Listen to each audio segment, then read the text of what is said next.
Hey foodies, it's Ria, and today we're tossing out the boiling water and turning everyone's college staple, ramen noodles, into a cold, crunchy summer masterpiece. Yes, it's a salad. Yes, it has ramen. No, it's not weird. It's genius.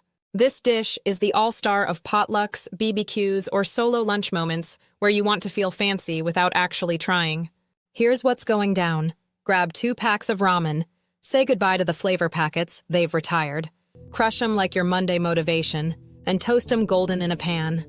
Now throw together shredded cabbage, rainbow vibes only, carrots, green onions, and whatever crunchy thing you have in your fridge that isn't expired. This is the magic sauce that takes it from, wait, what is this, to, can I get the recipe?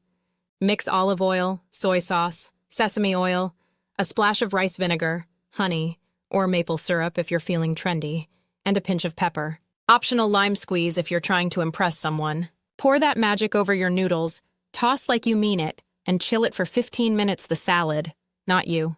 When it's time to serve, prepare for compliments and a lot of wait, this is ramen? So there you have it, your summer salad glow up. Hit like, subscribe, and show up at your next picnic with this beauty and a smug grin.